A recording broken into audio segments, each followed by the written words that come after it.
Assalamualaikum, saya Afwan Natasha Najwa dari kelas DPR 4 dengan nombor matriks 15 DPR 20F1004.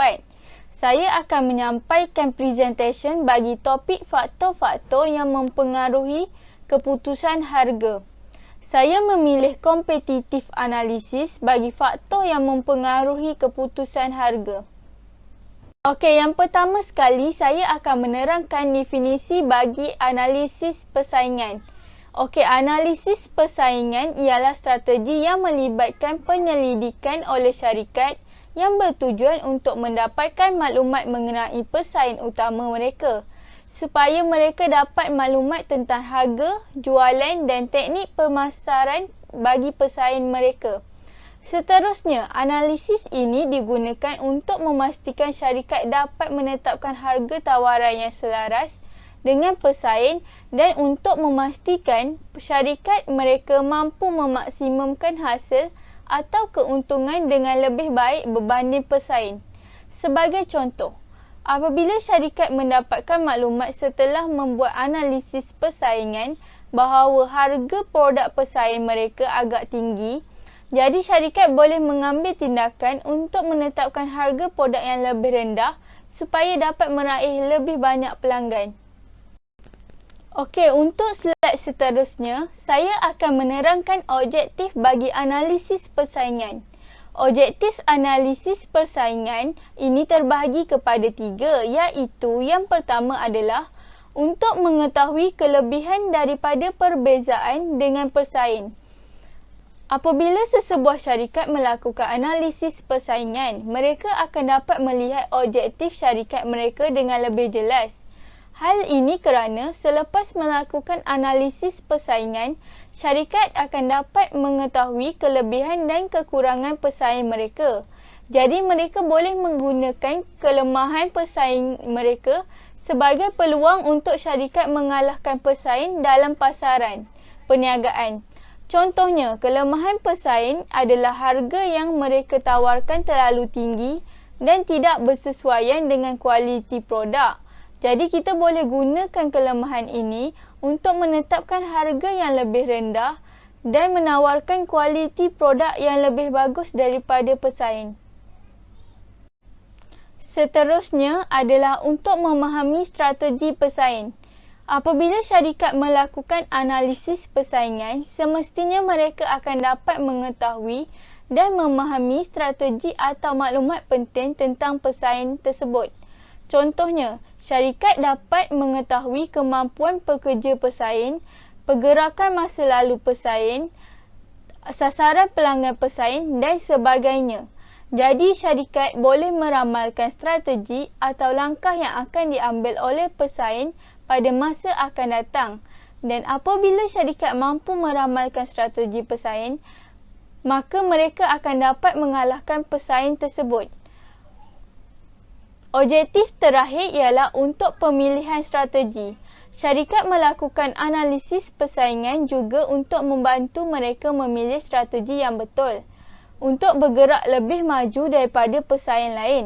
Oleh itu, selepas mereka melaksanakan analisis persaingan, syarikat perlu membuat perbandingan antara syarikatnya dengan pesaing untuk mengetahui strategi mana yang dapat membantu mereka untuk menguasai bahagian pasaran pesaing dan mengembangkan produk mereka kepada pasaran baru. Okey, untuk slide ini pula, saya akan menerangkan kepentingan analisis persaingan kepada sesebuah syarikat. Kepentingan pertama ialah untuk mengenal pasti sasaran dan bakal pelanggan dengan lebih luas. Apabila sesebuah syarikat melakukan analisis data pesaing mereka, mesti mereka dapat mengetahui bakal pelanggan dan juga sasaran pelanggan bagi pesaing tersebut. Jadi disebabkan syarikat menawarkan produk yang hampir atau sama dengan pesaing, maka sasaran pelanggan pesaing juga boleh menjadi bakal pelanggan kepada syarikat tersebut. Kesannya, analisis persaingan ini boleh membantu syarikat untuk mengenal pasti bakal pelanggan dan sasaran pelanggan mereka dengan lebih luas dan ramai bagi produk yang mereka tawarkan di dalam pasaran perniagaan. Seterusnya, kepentingan kedua pula ialah dapat mengenali cara untuk meningkatkan strategi perniagaan.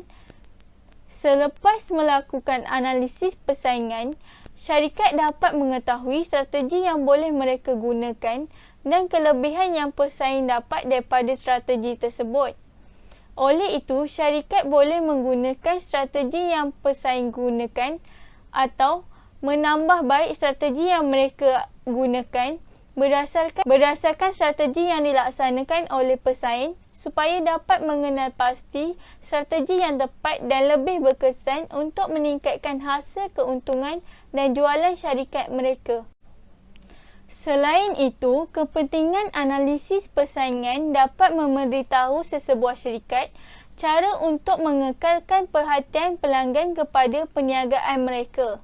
Hal ini kerana analisis persaingan dapat menunjukkan kepada syarikat cara dan strategi yang lebih efisien untuk menarik perhatian pelanggan dan mampu mengekalkan kesetiaan pelanggan kepada perniagaan mereka.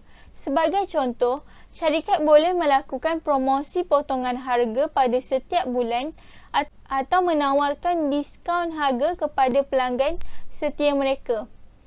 Akhir sekali, kepentingan keempat pula ialah menghasilkan daya saing berbanding pesaing. Selepas melakukan analisis persaingan, syarikat akan dapat meningkatkan pengetahuan dan kemahiran mereka dalam menentukan strategi perniagaan yang bagus kepada syarikat mereka. Di samping itu, saya akan menerangkan contoh yang sesuai untuk menggunakan analisis persaingan. Sebagai contoh, KFC dan McDonald menawarkan produk yang sama, iaitu ayam goreng dengan resepi yang berbeza. Tetapi kita boleh lihat dalam pasaran produk, ayam goreng yang ditawarkan oleh McDonald lebih popular dan digemari oleh pelanggan berbanding ayam goreng KFC. Walau bagaimanapun, ayam goreng yang ditawarkan KFC tetap mendapat sambutan ramai dan mempunyai pelanggan setia mereka sendiri. Hal ini kerana KFC menggunakan analisis persaingan dalam menetapkan harga produk mereka dengan menetapkan harga yang jauh lebih rendah berbanding McDonald untuk menarik perhatian pengguna dan membuka peluang pelanggan yang lebih luas daripada pelbagai golongan pelanggan, sama ada yang kaya ataupun yang sederhana, disebabkan harga yang ditawarkan mampu dimiliki oleh setiap golongan masyarakat. Okey, itu sahaja presentation saya bagi topik ini. Sekian, terima kasih.